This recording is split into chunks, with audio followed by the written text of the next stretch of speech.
So ngayon mga kadaba, paano nga ba gamitin ang CapCut ng naka-free? So kung gusto mong gumamit ng Remove BG tapos naka-pro version ka, madali lang yung mga kadaba kung gusto mo ng free. Tara sa CapCut. Mga kadaba, ginagawa ko yung Remove BG na naka-free. So kailangan nyo lang mga kadaba, add new project.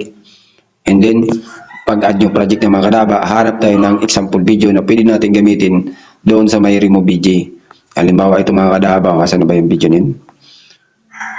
Saan ka na ba? Lumabas ka na dyan. Ito mga kadaba. Ayan, add natin.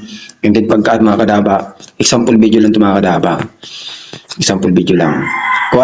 Kukuha lang tayo dito mga kadaba ng ilang clip lang mga kadaba. Ayan, i-touch lang, then split. Delete yun sa unahan.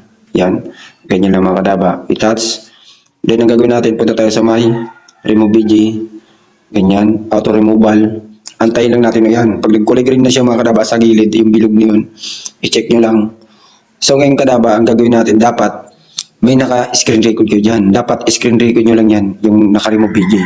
Ngayon pag naka-screen record na siya mga kadaba, ang gagawin natin, back tayo, back. And then balik tayo dito sa add new project. Add new project. At pagkatapos mga kadaba, punta tayo dun sa video. Pipili tayo ng video dito na pwede natin pag gagamitan ng Remove BG na example video nito mga kadaba. Halimbawa ito. Yan. Add new project nyo lang.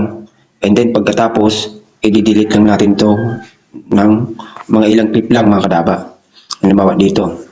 Split nyo lang mga kadaba and then delete. At pagkatapos, ang gagawin natin mga kadaba, add overlay. Yan. Add overlay. At pagkatapos, yung susunod natin na gagawin dyan mga kadaba, itong clip na ito mga kadaba, ito yung naka-screen record kanina mga kadaba. Ang gagawin natin, i-add nyo lang yung naka-screen record kanina. Di ba kung napapansin nyo, ayun o, di ba meron siyang mga ganyan, may mga sulat-sulat sa mga gilid. Siyempre kung gusto nyo ng pro version, dapat ganito yung gagawin nyo mga kadaba. Ganito ginagawa ko eh. Then, ang gagawin nyo mga kadaba, i-drag nyo lang yan, pag ganyan no, papalakihin nyo lang. Yan. Yan. Dapat mawala yung mga nakasulat niya sa mga gilid-gilid niya mga kadaba. Mawala yan. Yan. Pag okay na, pag wala na talaga si mga kadaba. Yan, ganyan. Pag okay na si mga kadaba, ang gagawin nyo, punta ka naman ulit sa Remove BG. Yan, Remove BG, then chroma key, i-drag nyo lang. Then, adjust natin sa 5. Sa 5 lang yan mga kadaba, 5.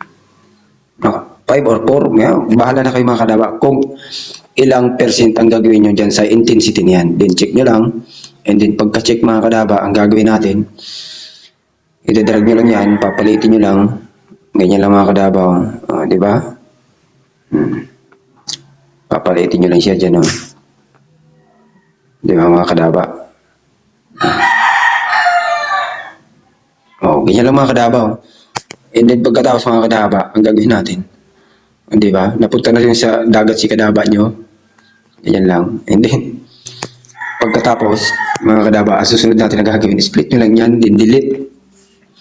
Delete. So, okay na yung mga kadaba. Ayan o. May video ka. Then, i-check nyo lang. So, ngayon, ano yung example video ng Remove BG din mga kadaba. So, ganun lang mga kadaba. Napakadali lang. Thank you very much. Export nyo na.